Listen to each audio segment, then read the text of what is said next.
Sir सबसे पहले अपना परिचय रखिए। जी, मेरा नाम डॉक्टर प्रदीप कुमार जायसवाल है और हम बरगनिया में ही चिकित्सा सेवा देते हैं और इस बार रीगा विधानसभा क्षेत्र से निर्दलीय प्रत्याशी के रूप में है, यानी जनता के प्रत्याशी के रूप में है। सर आज आप इसी करने का उद्देश्य क्या है? देखिए, करने का मुख्य उद्देश्य है कि हम यहाँ की महान जनता से, माता बहन बुजुर्ग नौजवान साथी सब लोगों से हम यही कहेंगे कि अब जो है हर बार आप लोगों ने किसी न किसी दल को जो है मदद किए हैं, दलीय को, और इस बार निर्दलीय को मौका दीजिए। हम दिन रात वर्षों से आपकी सेवा में रहे हैं और इस साल भी लगातार हम प्रत्येक पंचायत में जाकर के निःशुल्क स्वास्थ्य सेवा लगाए हैं और आप लोग से जुड़े हुए हैं।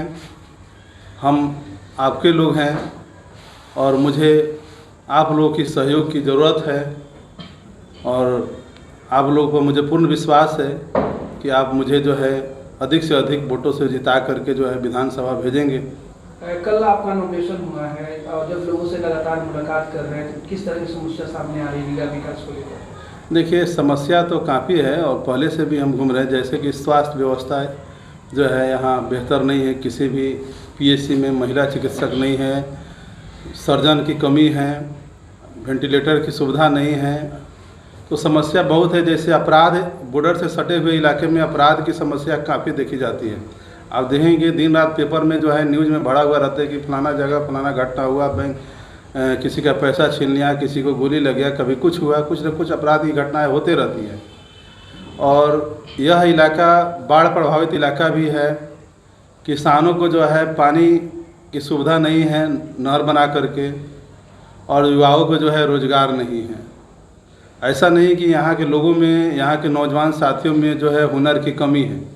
अगर उनको जो है ट्रेनिंग दे करके स्किल डेवलपमेंट का जो है काम किया जाए, छोटे छोटे रोज़गार का जो है साधन उपलब्ध कराया जाए, तो इससे जो है उनको काफ़ी रोज़गार मिल सकता है।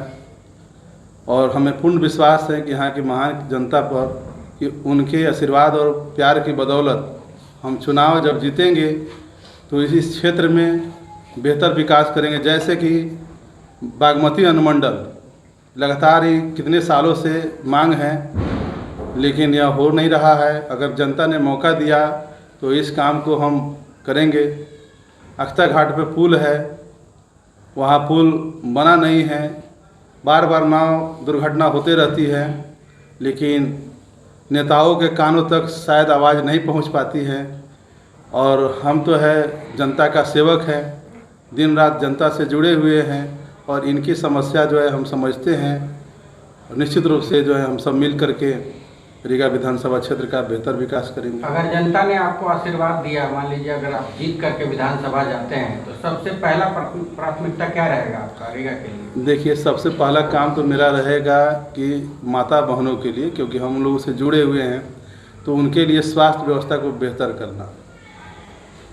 स्वास्थ्य व्यवस्था में महिला चिकित्सक रीगा, सुप्पी और बरगनिया जी जी तीनों जगह कमी देखी जा रही है। जी जी डॉक्टर नहीं है महिला जी जी चिकित्सक, क्या कहेंगे? यह काफ़ी जो है दुखद बात है, तकलीफ़ की बात है, क्योंकि आज सभी पार्टियों को, सभी लोगों को महिलाओं का वोट चाहिए और महिला का वोट लेने के लिए तरह तरह के लोक लुभावन जो है चीज़ दिया जाता है, लेकिन उनकी समस्या सुनने वाला कोई नहीं है। आज माताओं को जब प्रसूति रहती होंगी, गर्भवती रहती होंगी, और उस वक्त जो है कितना कष्ट होता होगा महिला चिकित्सक नहीं रहने से, उनकी पीड़ा को जो हम लोग जो है समझ सकते हैं। अगर महिला चिकित्सक होते हैं समय पर तो जच्चा और बच्चा जो है सुरक्षित रहेंगे। सबसे पहली बात है डॉक्टर साहब, आपकी पृष्ठभूमि जो है पीछे राजनीति से नहीं है और आप डॉक्टर हैं।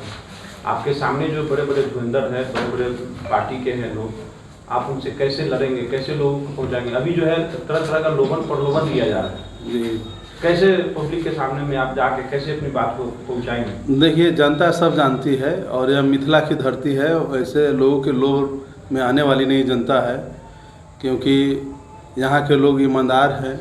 हम यहाँ सालों से हैं, जानते हैं इन लोगों को, और वैसे लोगों के झांसे में नहीं आएगी जनता।